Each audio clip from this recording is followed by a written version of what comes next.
नमस्कार, न्यूज 24 देख रहे हैं आप और आपके साथ मैं हूं दीपिका यादव।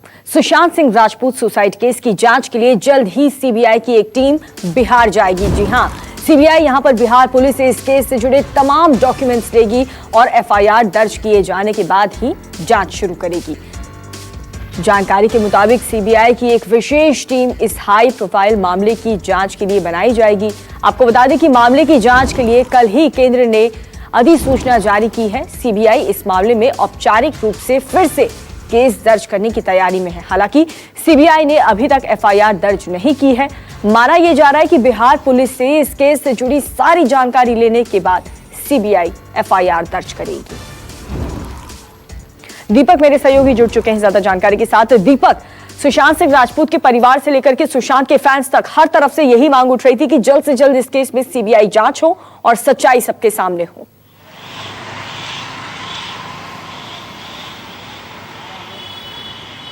जी, इस पूरे मामले में जिस तरह से बिहार सरकार ने रिकमेंड किया था केंद्र सरकार को कि सीबीआई को ये पूरा मामला सौंप दिया जाए, केंद्र सरकार ने इस बिहार पुलिस की बिहार सरकार द्वारा जो कहा गया था सीबीआई मामले की जांच को लेकर, उसको लेकर उन्होंने स्वीकार कर लिया है। अब इस पूरे मामले में जो सीबीआई है वो जल्द ही इस पूरे मामले में फिर से एफआईआर दर्ज कर सकती है। बिहार पुलिस ने जिस तरह से पहले ही इस पूरे मामले में एफआईआर दर्ज किया है, वहीं आपको बता दें बिहार पुलिस इस पूरे मामले में एक विशेष टीम का गठन करेगी जो दिल्ली से मॉनिटर किया जाएगा, दिल्ली सीबीआई के द्वारा, और मुंबई की जो टीम है इस पूरे मामले में अपनी जांच अब शुरू करने वाली है। वहीं बता दें बिहार जाने वाली है सीबीआई की एक टीम, जहां पर बिल्कुल वहां से सारे डॉक्यूमेंट्स कलेक्ट करने के बाद ही ये जो जांच है वो और आगे बढ़ेगी। दीपक, आप बने रहिए हमारे साथ, जानकारी आगे भी लेंगे। सुशांत केस में बिहार डीजीपी गुप्तेश्वर पांडे का बयान भी सामने आया। मुंबई पुलिस की जानकारी में एसएसपी को भेजा गया है, डीजीपी का ये कहना, और मुंबई पुलिस कमिश्नर को चिट्ठी लिख करके भेजा गया। मैंने सच बोला, सच लोगों को बुरा लग रहा है। डीजीपी गुप्तेश्वर सिंह का ये बयान सामने आया। उन्होंने कहा कि मैंने सच बोला लेकिन लोगों को सच बुरा लगा। तो सुशांत सुसाइड केस में ये जांच काफी तेजी से आगे बढ़ती है। क्वारंटीन किए हुए हैं, अनप्रोफेशनल तरीका है ये। उसके बाद पटना के आईजी ने वहां के अधिकारी से बात की, तब तो माननीय सुप्रीम कोर्ट का ऑब्जर्वेशन आ गया। अब आप क्या कहना है? फिर भी कोई सकारात्मक जवाब नहीं दिया। मुझे उम्मीद थी कि शाम तक या रात तक उसको छोड़ देंगे, लेकिन रात में करीब 11 बजे के आसपास मैंने जब बात किया अपने पदाधिकारी से, तो उसने बताया कि उन्हें अभी मुक्त नहीं किया गया है और उसी तरह घर में जैसे थे उसी तरह गेस्ट हाउस में हैं। वो डर से बाहर टहलने भी नहीं निकल रहे हैं कि उनके खिलाफ मुकदमा न दर्ज कर लें। तो सर, वो जो बाकी 4 लोग हैं, अगर क्वारंटाइन का नियम उनका सही है तो उन बाकी 4 लोग को भी तो करना चाहिए, लेकिन वो बोल रहे हैं कि वो नहीं करेंगे हम उनको। ये तो मैं कई बार बोल चुका हूँ। और इसी के साथ सुशांत सुसाइड केस में अभिनेत्री रिया चक्रवर्ती की मुसीबत कम होती नहीं दिख रही।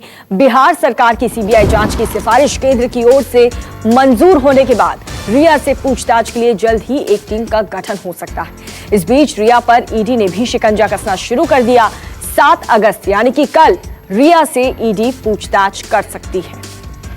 दीपक मेरे सहयोगी लगातार बने हुए हैं इस खबर पर जानकारी के लिए। दीपक, जिस तरीके से रिया चक्रवर्ती पर गंभीर आरोप लगे हैं पैसे को लेकर के, उनके परिवार वालों पर भी, अब जो आने वाले दिन हैं उनमें उसकी मुसीबत और भी ज्यादा बढ़ सकती है।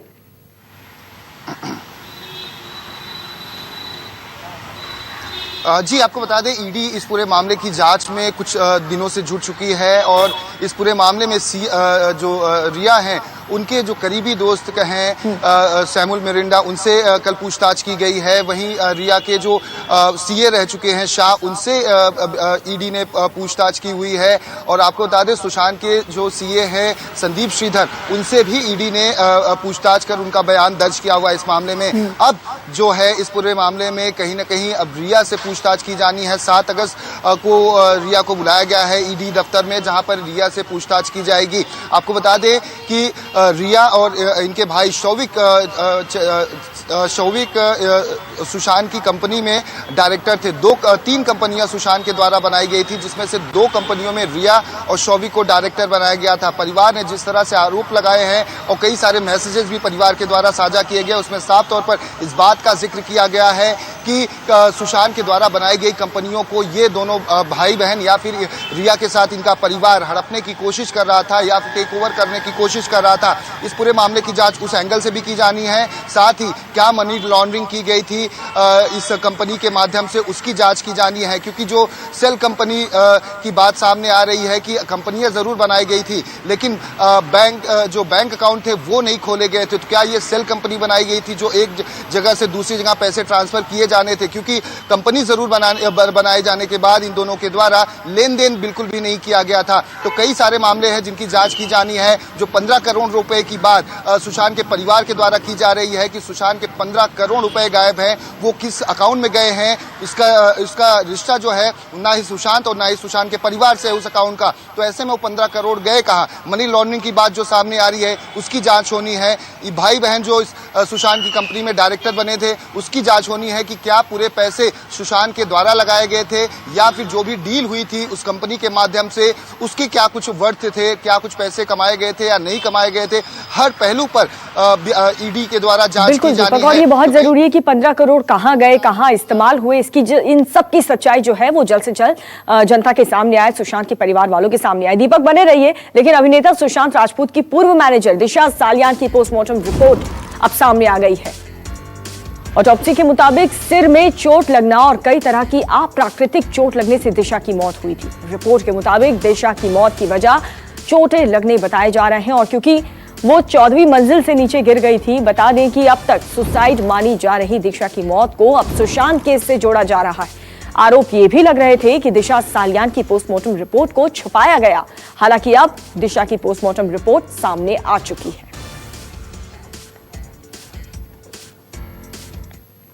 तो भले ही सुशांत केस की जांच सीबीआई को सौंप दी गई हो, लेकिन इस केस में बिहार पुलिस की सक्रियता लगातार बनी हुई है। बिहार पुलिस इस मामले में अब तक की गई अपनी छानबीन की पूरी रिपोर्ट तैयार कर रही है।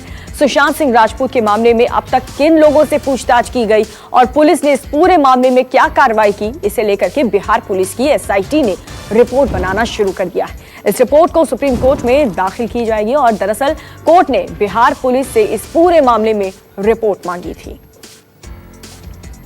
अमिताभ मेरे सहयोगी जुड़ चुके हैं। अमिताभ, जिस तरीके से बिहार पुलिस अगर देखा जाए तो मुंबई पुलिस से कंपेयर करें तो काफी ज्यादा एक्टिव नजर आई और जब से इस पूरे केस को मुंबई पुलिस ने अपने हाथ में लिया तब से रोज एक बड़े खुलासे होते रहे।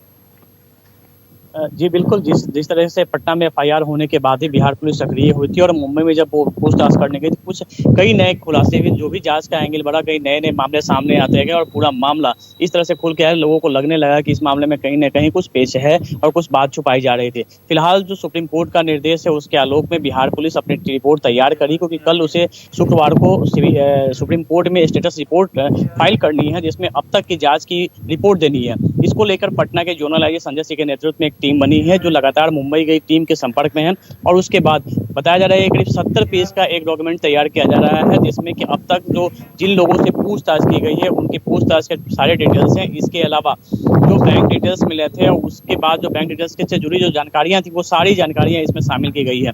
कल देर रात की टीम अपना काम कर रही थी और आज वो जो बिहार सरकार के वकील हैं उन्हें वो सौंप दी जाएगी रिपोर्ट मुकुल रोहतगी को और कल वो सुप्रीम कोर्ट में वो फाइल की जाएगी। निश्चित तौर पर बिहार पुलिस ने इसमें ये भी अपनी इस रिपोर्ट के साथ ये भी संलग्न किया है कि किस तरीके से उसे काम नहीं करने दिया गया है। कई डॉक्यूमेंट जो मुंबई पुलिस ले रहे थे वो डॉक्यूमेंट्स उन्हें नहीं दी गई है। इसके अलावा कई लोग जो उनके गवाह थे जिनसे पूछताछ करनी थी उन लोगों को धमकाया भी जाता रहा है मुंबई पुलिस की तरफ से कि वो गवाही न दें। इन सारी बातों का जिक्र इस स्टेटस रिपोर्ट में होगा और ये बताया जाएगा कि उनकी छानबीन कहाँ तक पहुंची और साथ ही उन्हें मुंबई पुलिस ने कितना कोऑपरेट नहीं किया है। इन सारी बातों की जानकारी इस स्टेटस रिपोर्ट में होगी। बिल्कुल, आप दोनों हमारे साथ बने रहिए, जानकारी लगातार हम आपसे लेते रहेंगे क्योंकि बहुत बड़ी ये खबर है और आए दिन नए नए खुलासे भी हो रहे हैं। सुशांत सिंह राजपूत के पूर्व सहयोगी अंकित आचार्य ने न्यूज 24 से बातचीत में एक और बड़ा खुलासा किया। अंकित ने न्यूज 24 से बात करते हुए दावा किया है कि सुशांत कभी भी दरवाजा बंद करके नहीं सोते थे। अंकित ने बताया कि सुशांत सुसाइड जैसा कदम उठा ही नहीं सकते। रिया ने अंकित को भी नौकरी से निकाला था। बहुत सच्चे इंसान थे और ये सुसाइड तो नहीं कर सकते, इतना गारंटी है, क्योंकि मैं 3 साल तक हूँ उनके साथ, 3 साल तक तो हूँ, बट ये सुसाइड कभी नहीं कर सकते। और बाकी मैं इतना गारंटी के साथ बोल सकता हूँ वो रूम लॉक कभी करके नहीं सोते थे। 3 सालों में आपने ये नोटिस किया कि लॉक करके नहीं सोते हैं कभी, वो खोल के ही सोते हैं, क्योंकि मैं उनके बगल में सोता था। और इस बीच सुशांत सिंह राजपूत की अमेरिका में रहने वाली बहन श्वेता सिंह ने अपना और सुशांत के बीच का जो चैट है वो शेयर किया है। श्वेता ने चैट के जरिए ये बताने की कोशिश की है कि उनके और सुशांत के बीच बॉन्डिंग कितनी ज्यादा अच्छी थी। दरअसल सुशांत केस की जांच के बीच ये आरोप लग रहे हैं कि सुशांत का अपने परिवार के साथ संबंध अच्छे नहीं थे। ऐसे में इस चैट से पता चलता है कि सुशांत अपने बहनों के कितने करीब थे। श्वेता और सुशांत के बीच की ये चैट 22 मई की है।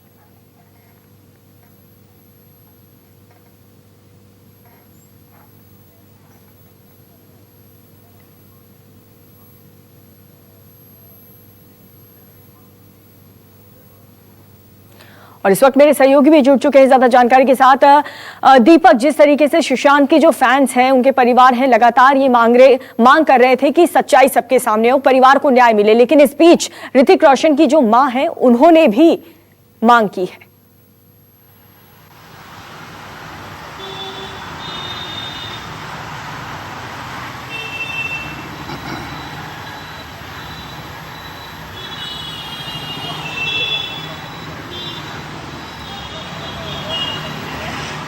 दीपक, आपको आवाज मिल रही है?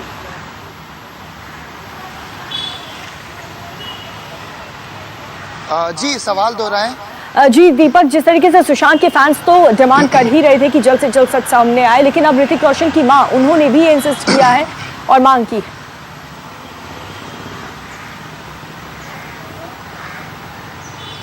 जी, ऋतिक रोशन की मां और बहन दोनों ने यह मांग की है और अपनी सोशल मीडिया पर, इंस्टाग्राम पर उन्होंने ये पोस्ट डाला हुआ है, सुशांत को न्याय मिलना चाहिए।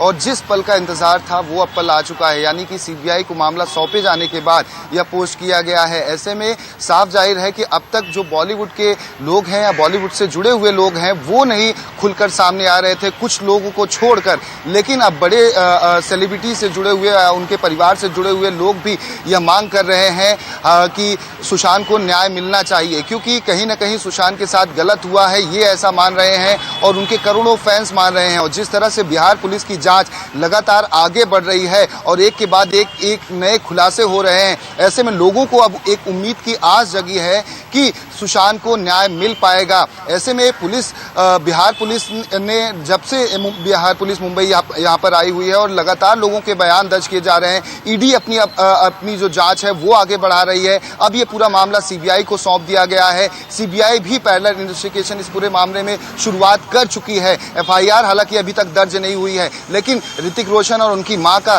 खुलकर सामने आना ये साफ तौर पर बताता है कि सुशांत के लिए कई सारे बॉलीवुड में लोग हैं जो आज भी खड़े हैं। हालांकि कुछ लोग ऐसे हैं जो इंडस्ट्री के डर के मारे शायद बोलना नहीं चाहते हैं, लेकिन कुछ ऐसे हैं जो अब खुलकर भी सामने आने शुरू हो चुके हैं। ऐसे में सुशांत, ऋतिक की मां और बहन का आना एक बड़ी बात मानी जा रही है। बिल्कुल, हर तरफ से न्याय की मांग की जा रही है। हैदराबाद में कोरोना अस्पताल में दर्दनाक हादसे में 8 कोरोना मरीजों की मौत हो गई। हादसा नवरंगपुरा के श्री अस्पताल में हुआ, जहां पर देर रात आग लगने से 8 कोरोना मरीजों को अपनी जान गंवानी पड़ी। आग की वजह से करीब 40 मरीजों को दूसरी शिफ्ट करना पड़ा दूसरी जगह और आग पर काबू पा लिया गया है। माना यह जा रहा है कि आग शॉर्ट सर्किट की वजह से लगी थी। मुख्यमंत्री विजय रूपाणी ने हादसे के जांच के आदेश दिए। भूपेंद्र मेरे सहयोगी जुड़ चुके हैं। भूपेंद्र, जो लोग घायल हुए थे, फिलहाल उनकी हेल्थ कंडीशन कैसी है? जो 8 लोग आईसीयू में भर्ती थे उनकी तो मौत हो चुकी है। सिर्फ 2 लोग जो स्टाफ के मेंबर थे वो घायल हुए हैं, उनकी हालत फिलहाल स्थिर बताई जा रही है, ठीक बताई जा रही है। सबसे बड़ा हादसा हुआ है वो 8 लोगों के साथ हुआ है जो पहले कोरोना की बात देख रहे थे, कोरोना पॉजिटिव थे, आईसीयू में थे, उनकी हालत गंभीर थी और अचानक जिस तरह से आग लगी 3:30 बजे के आसपास, पूरा आईसीयू वार्ड उसकी चपेट में आ गया और 8 के 8 मरीज जो है वो आग की भेंट करते 8 की मौत हो गई। जब इसमें सबसे बड़ी लापरवाही जो सामने आ रही है वो ये पता चल रहा है प्राथमिक जांच में कि इनका फायर ऑडिट नहीं हुआ था। इस पूरे मामले की फिलहाल जांच चल रही है। हालांकि ये जरूर कहा जा रहा है कि वहाँ पे फायर एक्सटिंग्विशर के संसाधन मौजूद थे, लेकिन उनका उपयोग भी नहीं किया गया। दमकल विभाग जब पहुंचा तभी आग पर काबू पाया गया, उसके पहले ऐसी कोई कोशिश नहीं की गई। और ये वो एक तरह से कह सकते हैं कि रात के वक्त भगवान भरोसे थे उसके, अगर इस तरह की कोई घटना घटती है या इस तरह की कोई अनहोनी होती है तो उसको कैसे बचाया जाए, इसका कोई वहाँ पर आपातकालीन स्थिति। बिल्कुल भूपेंद्र, बहुत बहुत शुक्रिया आपका इस जानकारी के लिए। और चलिए खबरों में आगे बढ़ेंगे। 9 घंटे की झमाझम बारिश से मुंबई का हाल जो है वो बेहाल हो गया। जगह जगह पानी भर गया है और लोकल सेवा भी प्रभावित हो गई है। आज भी मुंबई में भारी बारिश का अलर्ट जारी किया गया। कल मुंबई में भारी बारिश के साथ 107 किलोमीटर प्रति घंटे की रफ्तार से हवाएं भी चल रही थी, जिससे कई जगह पेड़ उखड़ गए। सायन, चेंबूर, कुर्ला, किंग सर्कल, अंधेरी ईस्ट और सांता क्रूज जैसे तमाम इलाकों में सड़कों में पानी भर गया। नमस्कार, मैं हूं मानक गुप्ता। अगर आपको हमारा ये वीडियो पसंद आया हो तो इसे लाइक और शेयर जरूर करें और हां, हमें सब्सक्राइब और फॉलो करना ना भूलें ताकि आप देश और दुनिया की कोई खबर मिस ना करें। तो जुड़े रहिए हमारे साथ और देखते रहिए News 24।